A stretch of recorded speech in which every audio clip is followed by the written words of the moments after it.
Welcome to a reading of an Antidepressant Skills Workbook for the Self-Care Depression Program. This is the second edition of the workbook. It was developed by two psychologists, Dan Bilsker and Randy Patterson. It's based on the experience of the authors and on scientific research about which strategies work best in managing depression. It's intended for individuals with depressed mood, concerned partners, family members, or friends who want to help a depressed individual. It is not a psychological or medical treatment and is not a replacement for treatment where this is needed. If expert assistance or treatment is needed, the services of a competent professional should be sought.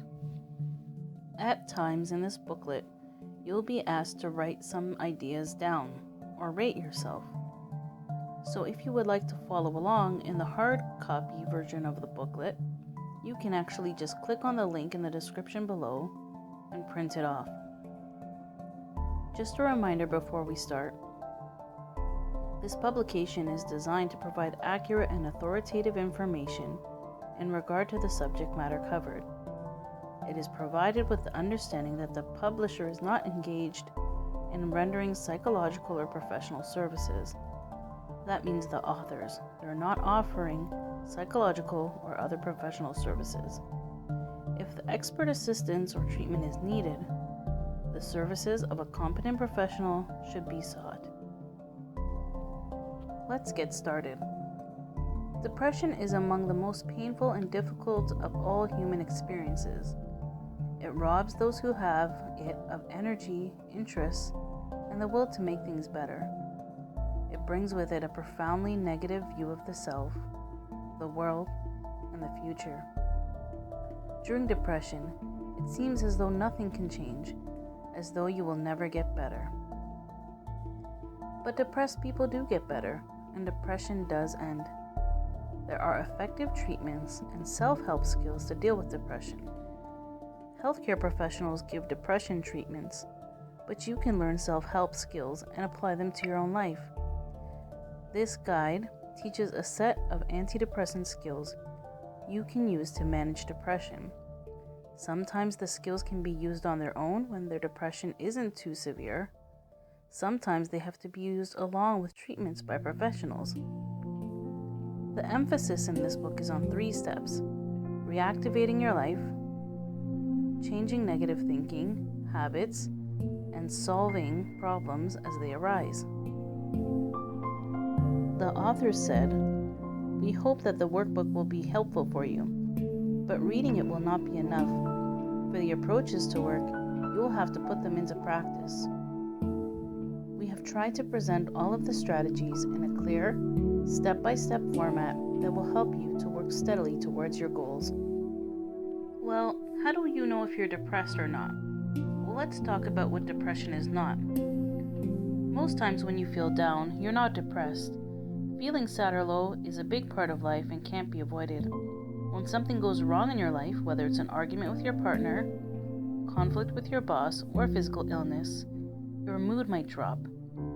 If you feel especially sad or irritable because of this situation, maybe with poor sleep, not wanting to see friends or family, eating too much or not enough, then you're probably experiencing low mood. Low mood will typically go away in a week or 2.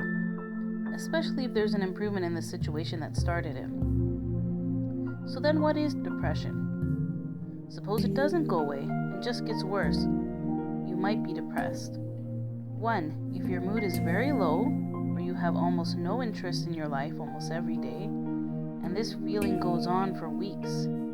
And if you have other problems like big changes in weight or appetite, not being able to sleep enough or sleeping too much, feeling that you're always restless or slowed down, thinking that you are worthless or guilty, feeling tired much of the time, feeling numb or empty, having a lot of trouble concentrating or making decisions, thinking about death or suicide. The 2 most common types of depression are called mild depression and major depression. Each of these includes the same kinds of problems, like the ones we've listed above, but major depression is usually more severe. Usually when a person gets depressed, it's the mild kind. Your family physician, a psychiatrist, or psychologist can tell you whether you have a depression. Take a look at the diagram on the screen. You can see the different levels of depression: low mood, mild depression, and major depression.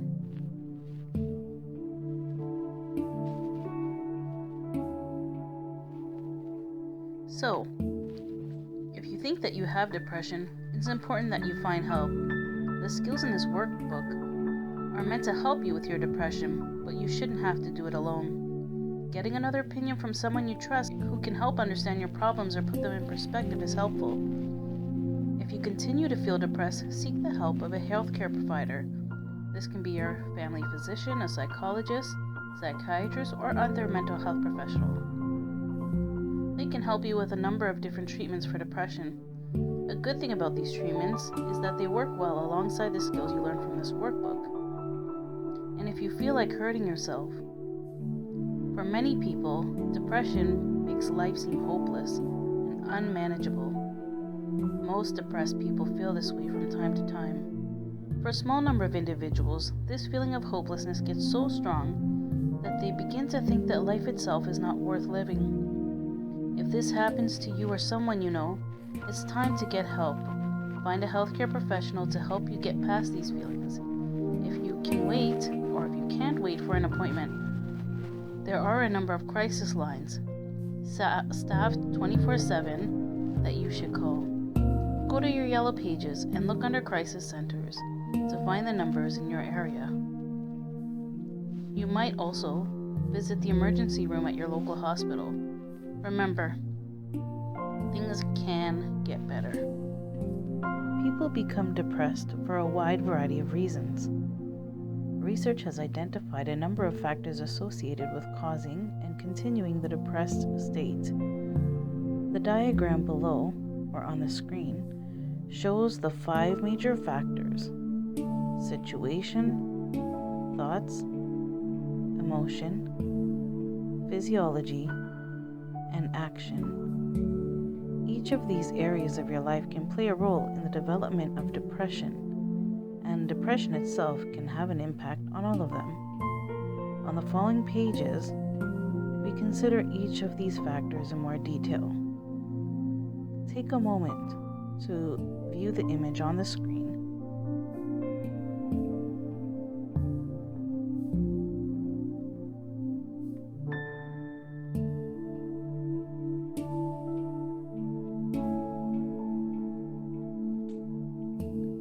Let's start with situation.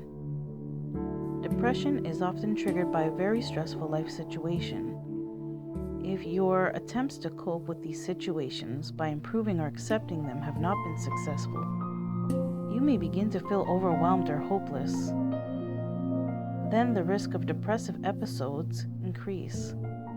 Some situations that can be associated with depression include major life events, particularly involving loss. So like events like the death of the loved one, moving, divorce, financial setbacks, or job loss are major disruptions in one's life. Another one is lack of contact with people. Social isolation is a significant risk factor for depression. Another one, relationship conflict. Times of conflict in personal relationships, whether marital or family, are extremely stressful and can contribute to the onset of depression. Another one can be stress related to your job. This can take the form of employment uncertainty, friction with supervisors or coworkers, or overwork. Another one is stress related to your physical health. This is especially true for health problems that are chronic, cause a lot of pain or disability, and only get partly better with treatment. Some physical illnesses or treatments can trigger depression by their effects on the body. For example, Hypothyroidism is often associated with fatigue and depression. That doesn't mean that people only get depressed when things are going badly. Some people get depressed when their life has been going smoothly. Depression just seems to come out of nowhere.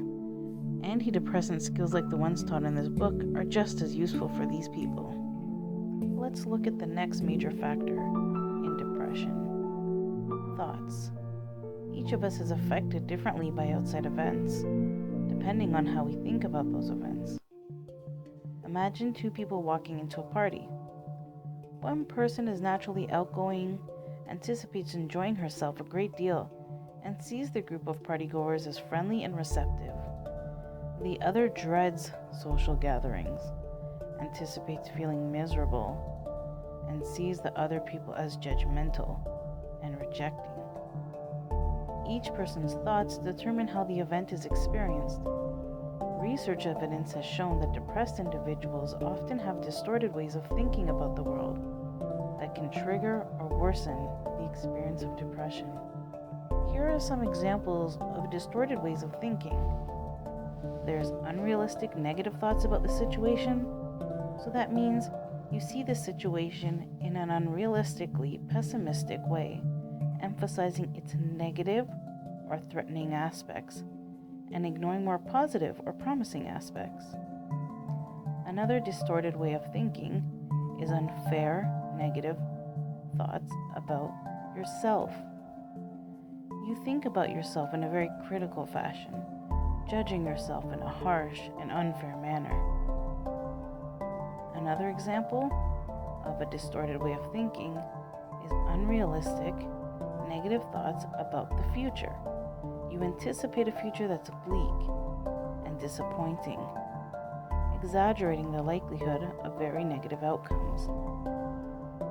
Taken together, we call this the negative triad: thinking in an unfair and unrealistic negative way about your situation, yourself, and your future. Not surprisingly, these ways of thinking about the world increase the negative impact of difficult life situations and predispose people to emotional pain. A person with depressive thinking can become discouraged or hopeless even when things are going well. Another major aspect of depression is emotion. Depression often begins with feelings of discouragement and sadness after unsuccessful attempts to deal with a difficult life situation. However, as the depression continues, these feelings of unhappiness give way to more severe and painful kinds of emotional experience. The depressed individual is overcome by a sense of despair, a pervasive mood of hopeless misery, a feeling of intense anxiety, physical tension, worry, and sense of impending doom often accompanies these depressed feelings. Some depressed people experience a general sense of emotional numbness and inability to feel anything. It is as though the psychological pain has become so intense that your mind simply switches off your emotions like a circuit breaker. If your thoughts about the world are unrealistic and negative, then your emotions will also be unrealistic and negative. It may be hard to think about emotions as unrealistic, but imagine a person who firmly believes that airplane travel is extremely dangerous and that planes are falling out of the sky frequently. That person will feel very frightened when flying. This fear, however, is based on a false belief about airplane safety and is therefore unrealistic and inappropriate to the situation. Similarly, depressed individuals often have beliefs about the world and themselves that are unrealistic and lead to unrealistic negative emotions. Another aspect of depression is physiology. Physiology is accompanied by a variety of physical symptoms. One of the most powerful physical changes accompanying depression is impaired sleep. Usually this involves an inability to get enough sleep, whether because the person has difficulty falling asleep, repeatedly waking during the night, or wakens much too early. Sometimes the person may sleep too much, caused by a desire to simply hide away and sleep, or a fatigue so pervasive that there never seems to be enough sleep. When sleep is non-restorative, that is, the person does not awake feeling refreshed and rested, it becomes harder to face the day with problems.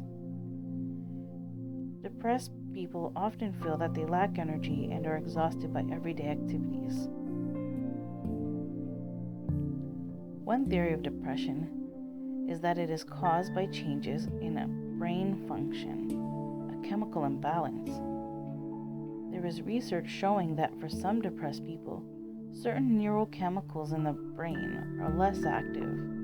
It is unclear, however, whether these changes in brain chemistry commonly cause depression. All we know is that depression is often associated with changes in brain chemistry. The physiological changes of depression make it harder to cope with life problems, or even to follow the steps of a depression management program like this one. Antidepressant medication can often be quite helpful in restoring sleep and regaining your sense of physical energy. It can allow you to actively learn and try out new skills needed to overcome depression. Another major aspect of depression is action. Depression usually has a significant impact on a person's behavior. Here are some of the main areas affected: not doing rewarding activities. Hobbies, crafts, sports, reading, and travel all may suffer. Depressed people often feel too tired or motivated to pursue these activities, and the less they participate in them, the less they feel they'll be able to do so. Most depressed people suffer from anhedonia, reduced ability to have fun or get enjoyment from things. Why would you go to the movies, engage in hobbies, or do the things you used to enjoy if you didn't think you would enjoy them? Inactivity becomes a habit. As a result, the depressed person no longer receives the personal satisfaction provided by these activities, further contributing to the sense of discouragement. Another example of how action is impacted is not taking care of yourself. Activities designed to maintain one's body and appearance are frequently neglected. Depressed individuals may take less care in personal grooming and dress than usual. In addition, exercise is often reduced, whether this involves formal fitness activities such as jogging or simply walking around the neighborhood.